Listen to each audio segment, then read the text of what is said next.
Six with Mr. Adam Lawson. Nice to meet you, man. How are you doing? Pleasure, dude. Hey, it's good to be on here with you. I jumped onto your podcast many a times on X, and which I think is my favorite platform because it's like when you click on X, it immediately like pops up who's live, and you just at the top you just press one button and you're in. And so now I don't ever do it through YouTube because it's so much easier. Yeah, because I think a lot of more people have been checking out the show on X now, which is really weird because X, there's no real monetization for these things, right? So it's really odd, because people have always told me, hey, your shows are really good. I hope they get a lot more traction. Because I have a previous podcast before this one that I've rebooted and, restructured. And this is like the one where I'm getting it finally done the way I want to. And the viewers are finally coming in, but it's on a platform that has no monetization. Essentially, when you're at like the level we are at. Oh, gotcha. I see. Because I see some guys posting their monetization money from X, but yeah, no, I agree. The thing about it is, it's interesting. Is it's like that's what I noticed too. Like it used to be like maybe just 3 months ago, I'd look at like somebody's stream that I followed, and I'd see like 1 or 2 people on there, and then I'd jump on, on the X side, and now that same person has 126 people there. Yeah.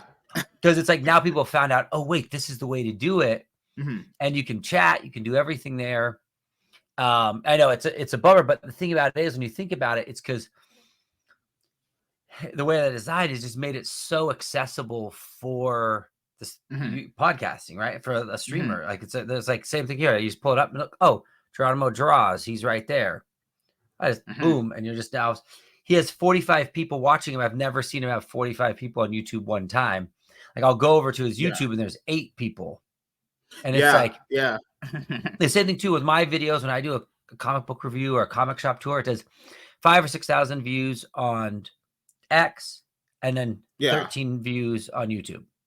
I know exactly how you feel. I do comic book views too. I did an Ultimate Spider-Man #1 review with someone who, it's kind of not really into like the whole Marvel thing. So I had my friend on. He likes Spider-Man, but he's not like into it as much as I am. We did an Ultimate Spider-Man review, which is about like, I think we did it for like 30, 40 minutes, 17 views. But I did a video talking about why Ultimate Spider-Man hit as hard as it did 100 views. I'm like, people would rather you talk about everything else but the actual content in the book. It's so weird, I don't get it. I know. Well, I think in some ways, you don't want to watch a movie review about a movie you haven't seen because there's no discussion, right? Yeah. I think one of the unfortunate things about the comic book industry is how little people read the comics who buy them, right? And so like I've made a pretty solid commitment to reading comics. I try to knock out at least 3 trades at least a week, if not more, worth of books. One is I buy a ton, so I have to, or I would be lost in it. But it's like, it's that you have to kind of be a little disciplined. Oh, I'm tired. Nope, read a comic. So that you can stay, and then you're always happy you did once you crack it, right? And so it requires a little bit more energy to be reading, and so it's tricky that way because it's like, hi, I'm talking about this cool indie book. What about my book, Jawbone Death? Only a few hundred people backed it on Indiegogo, and it's coming out next week. It's like you don't have anything to say about it, right? Whereas if it's like, let's talk about the movie Tropic Thunder, that's easy. We all saw it. Right? It's easy. It's an easy. There's a familiarity to it. But I'm kind of on the opposite side, like because I read so much and buy so much, I like to hear about that thing I didn't read because I'm like, let me go get that. Yeah, I'm that guy. No, I'm happy to hear what people are talking about, something I like to see their opinion on it. But I prefer to hear the thing I didn't know about because I'm like, oh, put that on the That's shopping why list. I check out like comic book channels where like they'll be going over stories I've never heard of, and they'll show Yep. like omnibuses I don't have. Like the one that I really was attracted to when I first started getting into this stuff was like Near Mint Condition, because he, Oh yeah, yeah, I like him. yeah. Mhm. So like Yeah, the yeah, no, first, I agree. Near mint condition's a great one. Yeah. yeah, he does like these tours of like he has a section of a shelf where he's like this Batman collection. He has like omnibuses and absolutes, and I'm like, I don't have any of these. I need to have these in my hands right now. I'm such a terrible person when it comes to that. I see something I don't have as far as like an omnibus or like a trade paperback or a story that has cool art that I've never heard about. My mind just goes like, I need to buy that right now, or like I'll like write it down on like my notepad and go, okay, when I get paid, I'm getting this. Right.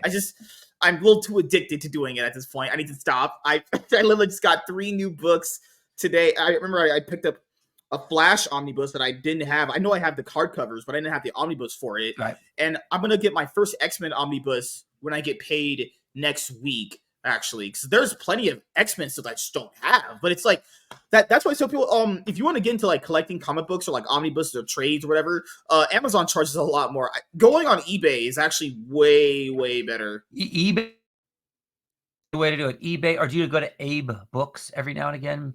I go to Abe Books, eBay, Whatnot's not bad as well Mhm. too. Um, yeah, I totally agree with you. Like, I wanted to get the Luther Strode books, or I Yeah. wanted to get like, I was trying to get like one of my favorite creators, James DeCoy. He had this Mhm. book called Wonton Soup, right? eBay, $10. Amazon, you're getting it for some guy who wants to charge you 90 because it's out of print. It's like, whoa. Mhm. No, it's definitely the way to go. Yeah. Um, Yeah. Because like I'll be on Amazon and I'll search up like an omnibus and it'll be charging like almost damn near like $100. You go on eBay, you can get it for like less than, you can get it for like 50, $60 yep, actually. I Yeah. know. Good lord, man. Like And I've learned so much with not doing this stuff now. Like I used to be such bad at collecting and how this stuff would be put together. I always tell people, hey, instead of buying a lot of this stuff in like trade paperbacks or hardcovers, if you can, if there could be an omnibus of a run, it's so much more bang for your buck getting the entire thing at once and spending like potentially $15 on a trade paperback on like potentially a arc that spans like almost 7 trades. That's a lot right. of money right there. That's about almost like $100 right there. You know? No, I totally agree with you. So I think that, I think that, one thing about comics is unique because comics is an expensive hobby. Like, right? You Yeah. think about that, Master. So like if you have a Netflix subscription, you pay, if you got the best one without the ads, it's Mhm. like it's $20 a month, You're right. right? Yeah. Mhm. So the price of one trade. And for your Netflix subscription once a month, you get access to $8 billion worth of Mhm. new television and film content.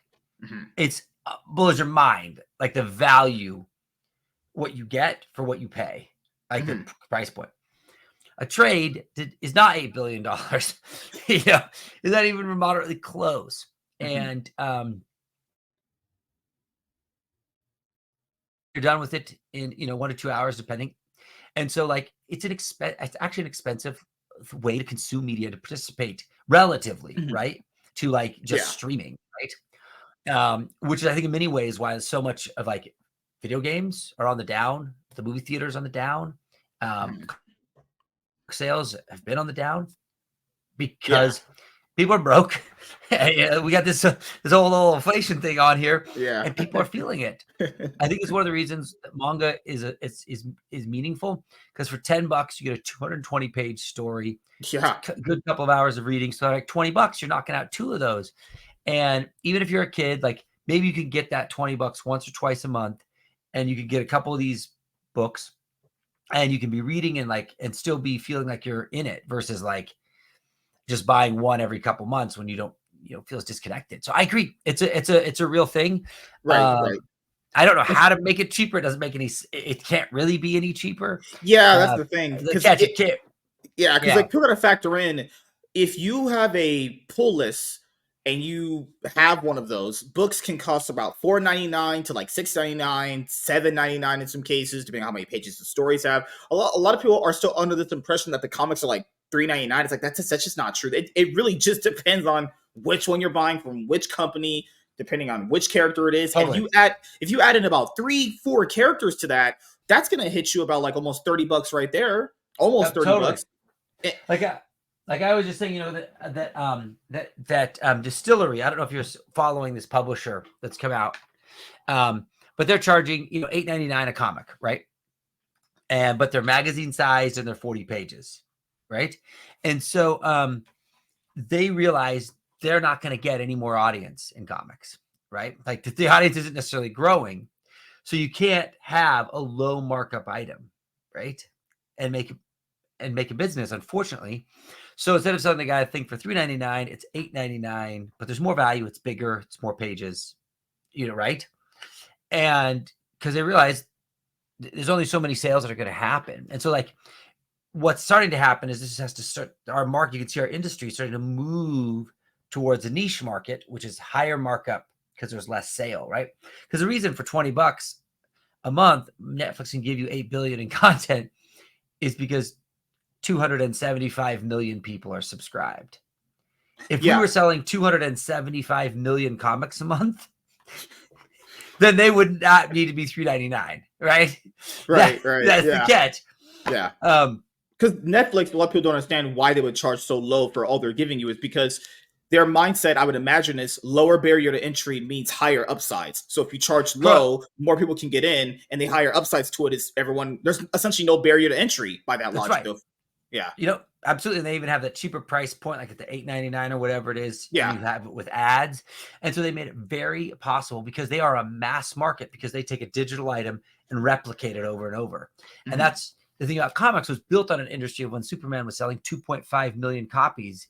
And people are like, oh man, I can't believe he's only sold 1.5 million this month, and they're mad. And it's like the best-selling comic this month sold under 100,000. Right. Mm-hmm. So the problem is you have a mass market model, right?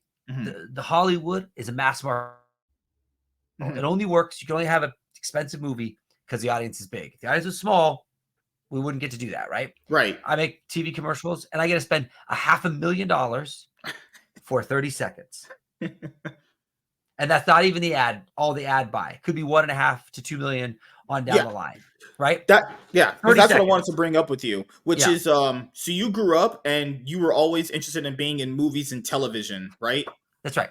Yeah. So I've been in pursuit of the movie industry since I was a 13-year-old kid, and I've been working in it professionally since my early 20s. What movie made you want to do that? Was it a movie or TV show you saw? I mean, it was certainly Raiders of the Lost Ark and Goonies were the two films I think that lived inside of me the most as a child, that said, this is where I want to be. And I also remember watching Commando, Schwarzenegger's Commando movie. Like I got the edited for television version because my parents would let us watch R-rated movies. And so I remember I had that on VHS and I would rewind it and just watch that over and over. And so I think there was always this incredible love for this storytelling narrative world since I was a young boy. And then I like working long hours. And so I was sort of built for that industry. Right. Like I remember I was chuckle at people like, oh man, I had to work like a 12-hour day. And I was like, bro, when I started as a first AD in the movie industry. Right. And the minimum shift is 14 hours. That's just like, you just showed up. You didn't even impress anybody today. 14 hours. 14-hour day. Yeah. You're on a 14-hour. That's crazy. You're on a Holy crap. And we're shooting on location distance. So it means you could work a 6-day week. So you just do the math on that. You're working 84 hours a week, and you're just like, and you're not even impressing people at 84. Right. And I was just built for that. I liked that lifestyle. Not everybody's built for that. Right. But I was. And so entertainment demands that. Like, and same thing with television commercials. It's like, it's not weird for me to get, I remember I was producing this campaign, Super Bowl, Ford, and they're like, hey, Adam, can we have this meeting? I'm like, when do you want to have it? Oh, in 2 hours from now. That would make it at 2 a.m. Yeah, we're going to be coming off another shoot. We need to get this discussion in. All right. I'll call the director. It's like, because, there's sort of a madness about it, because of that, a creative arts industry are hours intensive. Like if you want to work, 8 hours a day and be in the arts, cool. You're going to be broke. You're going to be not in the game.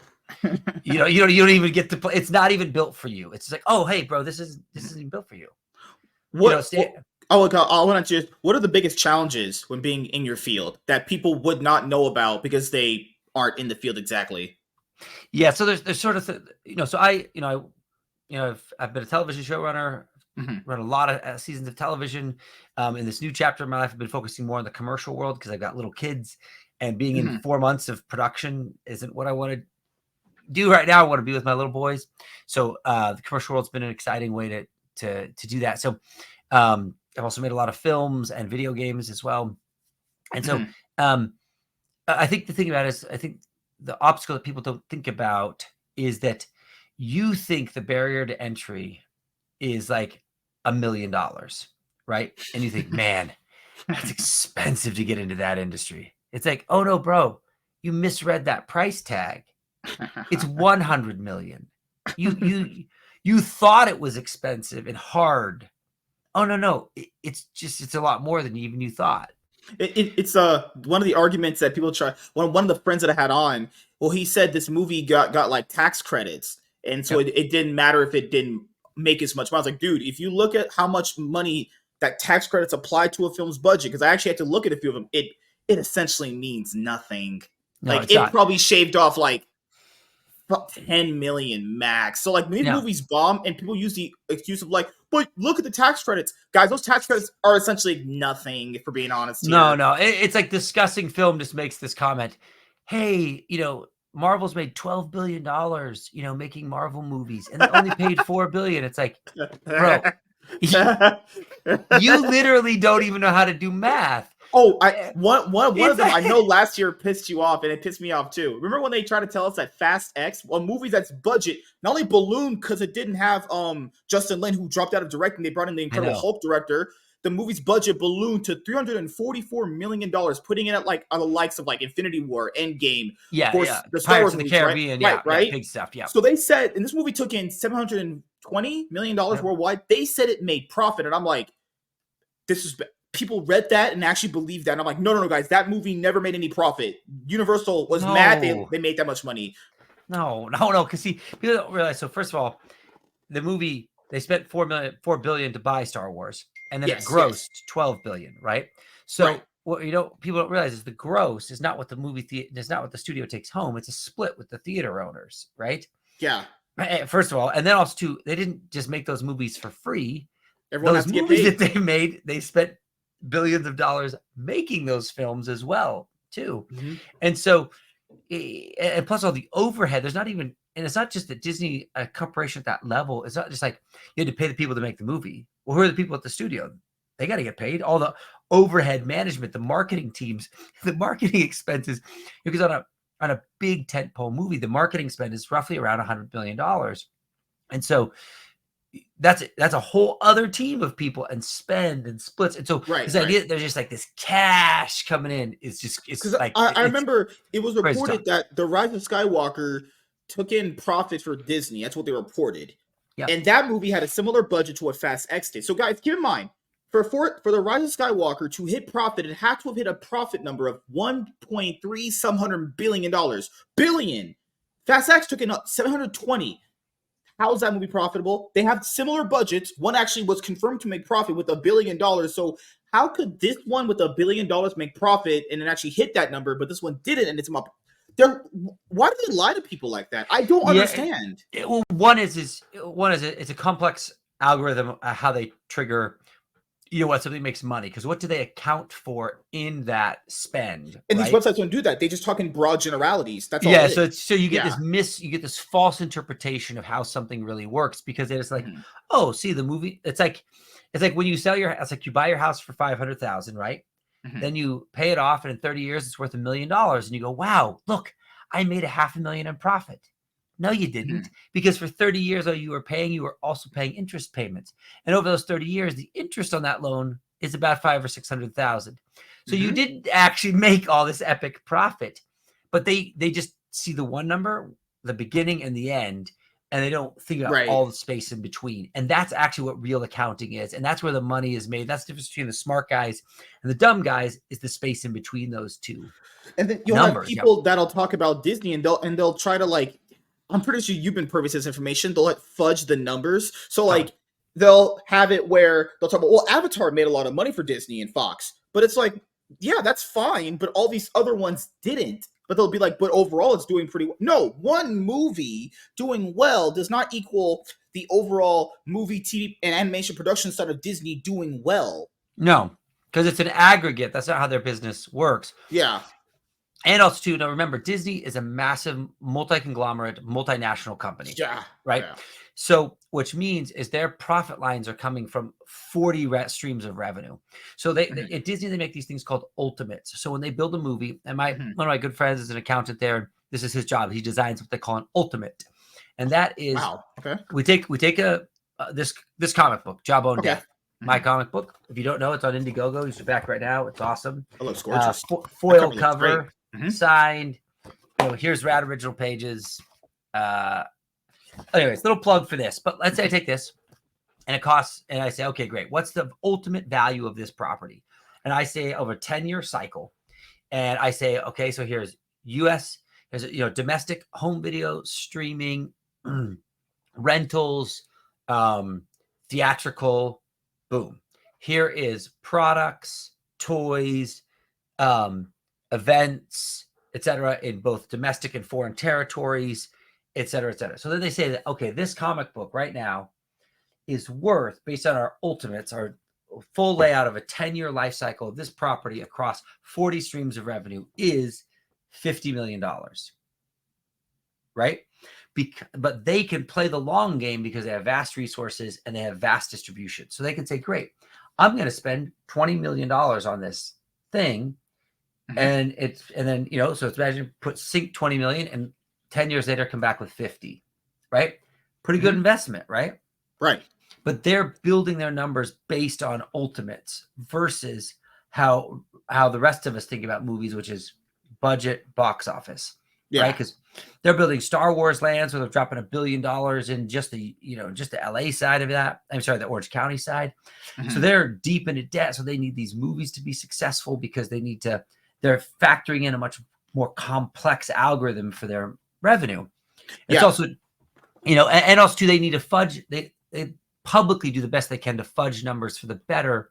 Yeah. It's like going to a sponsor and you kind of fluff the numbers so the sponsor feels like you've been doing a lot. Yeah, I know what you're saying. Yeah, it happens Well, a lot in also they esports fluff it too, for a much larger reason, a which much more, is which is that they are a publicly traded company, which means the value of their company shifts based on the public opinion of that company. true. Hmm. So what'll happen is if the CEO of Disney comes on the phone for the shareholder meeting and says, guys, profits are sky high.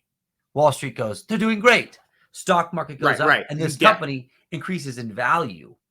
And Hmm. now the company has increased value, they can take out new loans against their valuation, and they have Right. more liquidity. It's Because so as a business, you want to take out loans so that way you can divert your money into the loan because you would pay more taxes on the money you would already have. exactly right. So you Yeah. increase your value, then deficit finance it out so you don't pay Yeah. more taxes on that money. Correct, right? So this is how they're doing it, right? So that's why when you hear like Disney lost $196 billion in value, That's because a lot of money. it's the largest single loss in entertainment history and one of the Hmm. largest losses in Wall Hmm. Street in decades. So, and they did that because they jumped into this culture war. And they got involved in a culture war, which you can't win because culture wars can't be won by somebody who is a mass market item, right? Hmm. Disney works because every kid buys their stuff. If now it's only for people who maybe vote this way politically to buy their stuff, they would then lose half of their revenue, Hmm. which then Wall Street would say, wait, you suck as an investment. That's You why heard, you saw Bob Iger selling his stock because now he thinks it's worse of an investment to have stock in Disney. that's right. He's Actually, getting out because right, it's really in a bad place. right. Culture wars cost in that way. And the thing is, it's not just culture wars, it's a culture war that's then led to a series of really unfortunate box office bombs for Well, them. even more because you mentioned just there, Disney sells a lot to kids. What do people like to buy from Disney? The toys, the plushies, all those stuffed Totally. animals. It's been revealed recently they can't sell that stuff. Their deal with Hasbro has not been good. Everyone doesn't know what we're saying is if the movies they're putting out don't sell and the parents don't like them, then they're not going to have the kids buy the merchandise from the movies, which The means your hit. toy deal plummets because you can't sell the merchandise. I'm pretty sure you go to your local Walmarts or Targets. Those Ray toys that have been there since 2017 are still there. They don't Well, sell. well, here's the thing. I don't know if you know this. How the way they use Disney rigs why the box office is so important to Disney is Mm-hmm. because Disney's ultimate financials are tied into that. So back before they were doing Disney Plus, but they just still even Right. have some deals with Netflix Mm-hmm. and their other studio deals. They're based on the box office performance. So, hi, my Disney toy is in the Happy Meal, and McDonald's is going to pay me Mm-hmm. to have our toy in their Happy Meal. But how do we assess the value of it? I know we'll tie it into the box office number because it's a public number. It states how interested the public is in these Mm-hmm. toys.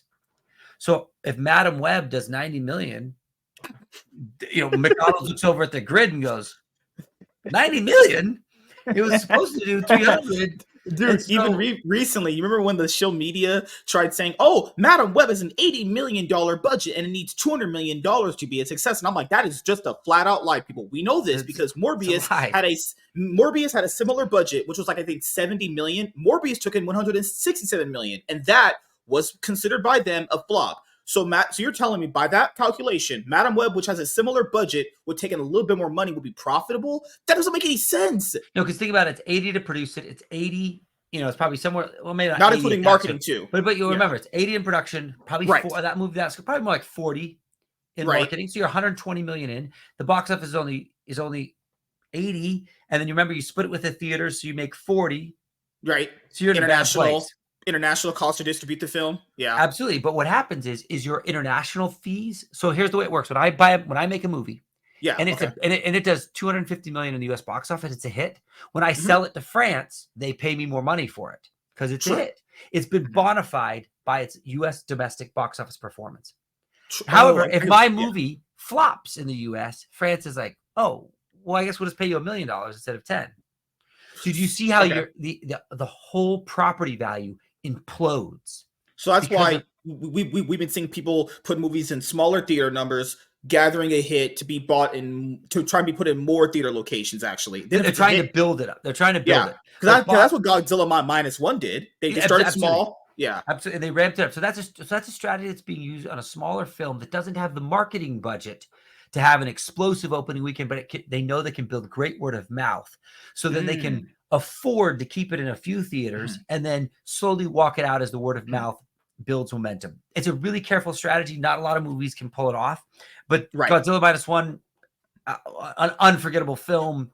It did. Yeah. So yeah, you're right. But so what happened is, so that's why it's so dangerous for Disney. It's because if the box office performance is low on a film, it means all the other deals tied to that movie are now all of a sudden way less.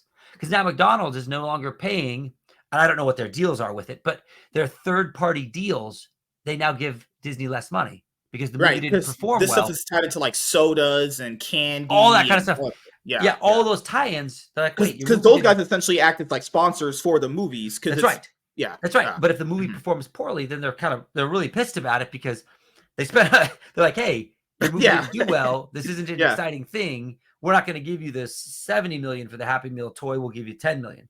So it takes, so it does. So when it goes big, Disney, it just echoes big win. But when it goes bad, it implodes horribly on the film for them. And so you have a series of flops like that. So it just echoes all across this huge infrastructure of Disney. And then it creates a lot of public outcry. Bob Iger gets into this weird culture war fight with Elon Musk. Why would you do that? Bob, like, you're a figurehead. You're not a genius. Walt is a genius. You're a figurehead. Elon's a genius. This is a Thomas Edison of the modern days.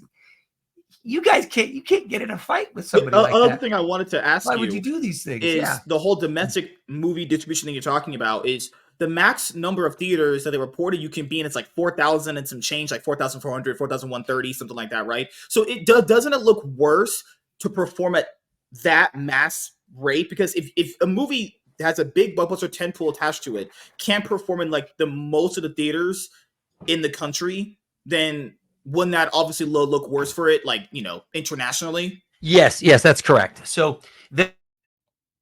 that takes its international numbers. So you get a series of these things. You get Mhm. an ugly culture war, which, once again, that makes sense for some brands. It just doesn't make sense for a family friendly brand that's business is based on being a extreme mass market, right? Mhm. It's families and kids. Everybody likes this. It's Pinocchio. It's Mickey Mouse. It's safe. Yeah. So your audience big, right? Mhm. Culture war audience becomes small, right? So they take Mhm. this huge hit, and people are selling stock, people are getting out, the board is ready to kill people, because some of the largest contributors to Disney, the largest stockholders that have like 3 and 4 or 5 billion in stock, are Mhm. now super upset about things, and they want to have control because they're upset. So that's the catch 22 with the culture war for a company or an art piece item that needs mass market support. Mhm. It's Because it's also really embarrassing that these movies, because we know Disney has like top priority when it comes to like movie theater chains to get their totally, movies in everywhere. It's even embarrassing that they get almost all the theater chains and their movies still perform that bad. When a yeah. smaller movie does even better with less theaters, that's embarrassing. They get to have literally unlimited access to every theater essentially in the country, and your movie can't even pull in more than like 60 million. That's really bad. That like Absolutely. yeah, like remember last year with Elemental, they were like, oh yeah, Elemental, it kind of bounced back, guys. That movie's budget compared to what that movie actually made is terrible. Yeah, and unfortunately, that was just, I mean, really makes you feel like the death of um, Pixar, because it was just such a disappointing film, but which is a shame, because I think, Disney is an unfortunate Hmm. scenario where you have this beautiful and really fabulous legacy Hmm. of pure creativity and leaders and people spending an ungodly amount of money on art, right? Like that's a rare thing. A company that spent all this money on art and creativity, and then they've just made a mess of themselves. So I wanted to ask you So this regarding the, yeah, the TV side, because the TV side is something that I've grew up almost my entire life. I've had the physical media, the yeah, backseat stuff totally. is always kind of fluffed up. But I want to ask you this: have you ever dealt with a strong personality in a TV show production, and then how did you deal with that strong personality? Like you had an actor that was not having it a certain Sure. day, or dealing with crew. How do you deal with those like strong personalities? Actually. Yeah, no, I mean, I've certainly been shooting night shoots for months, and Hmm. had to go into the trailer to get an actor out who's been doing drugs, and I need to get him on set. Where I've been directing and show running. I've certainly had actresses who are now having second thoughts about this sex scene they're supposed to be in, and so they're drunk and upset in the trailer.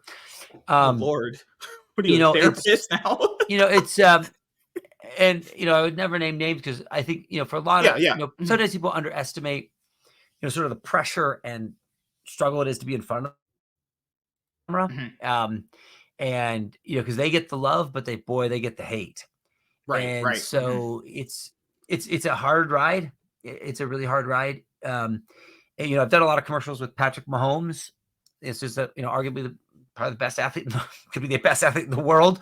Mhm. He's um that's insane pressure to hold on to that. And the Right. wolves come for you, and he's gracious and wonderful, and not everybody can manage it as well as he does, I should say. Which is And crazy. A lot of yeah, people see his like his NFL persona as like he's this like big Chad, but people know like there's a lot it's of a pressure boy. that comes with this stuff. You Oh my know, gosh. Because here's the thing: there's 134 million people watching you on the Super Bowl. Balls in your court, bro. And like everyone in the world's watching you. Yeah, that's everybody in the world is crazy. watching you right now. The pressure Yeah. couldn't be higher. And Kelsey's just crapping all over, making a mess of your life because he's dropping balls, and like, because this Super Bowl, I had a commercial that we did live during the game. Oh, And that's so, cool. which Okay. is great, because then you're tied into the station, because you're listening, because you're a live component. So you're getting called in and out. And so we played, quarter, halftime, second quarter, halftime, and third quarter. And, yeah, so it's, there's insane pressure. And so that does something to somebody. And unless they have Yeah. really effective and meaningful, spiritually grounding ways to manage that, Hmm. it can go south, and you working with them can be sort of some of that collateral. And I give any celebrity or talent that I work with a lot of patience and a lot of space to do that, because I get it. Do you I think get it's it. even like sometimes harder on the director? Because what I've noticed with movie criticism throughout my entire life is that when a movie does great, directors praise. When a movie does bad, mostly all the fault goes on to the director. It's only like a recent thing people started blaming writers. Most of it is like, or you look at an example like a Catwoman. Catwoman was not a good movie. The director always gets the blame. People didn't really blame the writers for it. They were like, "Oh, the director is bad." Like it's the director is most of the guy that takes the fault on all this stuff, you know, which is because crazy. well, here's the thing: a movie opens up and it says a film by, and then the director's name. So that's how much responsibility you've taken. You are considered the author of that film. So, as a result, you're involved in every single decision making process, and so the most amount of weight is on you from the actual quality of the film. Now you need breathtaking actors, absolutely, but the actors don't get to pick you, and the actors don't get to pick the other actors, and they don't get to pick the set, and they don't get to pick the camera angle. They don't get to pick a lot. You get to pick a lot, so it's a lot of responsibility. It's hard to do it. So what I come to find is, that with anybody in a situation, there needs to be an incredible amount of patience and thinking about it through their eyes, a lot of empathy and compassion for people, even when they're behaving poorly. I was doing Stakes on a Plane. Samuel Jackson was going to be coming to set, and I was dealing with some musicians. We were shooting the closing credit sequence, and musicians had maybe had a little bit too much drink early on in the day. And they're kind of falling apart. And I remember pulling them aside and saying, "Hey guys, Sam's showing up in a bit. And like, are you, they hadn't met him yet. And I'm like, are you going to really appear like this to him?" And they quickly sobered up and got it together. Cause it's like, really, this is how you're going to meet Sam Jackson. Really? Which is interesting because Sam then came to set that day reading Brian Azzarello's 100 Bullets. And I'd kind of quit comics at that point. As a kid, because I just got so tired of sort of like this endless sprawling multiverse superheroes. And he was reading 100 Bullets, and I was like, well, listen, if that's good enough for Sam, I should get that book. And I went to my comic shop, I bought that book, and it blew my mind. And I realized, wait, there's this whole other magical non-superhero world of comics. And that was everything for me. And that's kind of been that turned the tables for me. Now I love them so deeply and have for a long time. And I feel like it's this endless great medium because I've just been so burned out of the superhero world. But anyways, I digress there. Yeah. But the last thing I wanted to ask you before you have to head out, which is the whole comic book tour you've been on. How have you been enjoying that actually? Yeah. So I've been going to local comic shops because I feel like, I've had a lot of great memories in them. I love my local retailer. Andy, he's a great guy over at Brave New World Comics in Santa Clarita. If you live there, stop on in.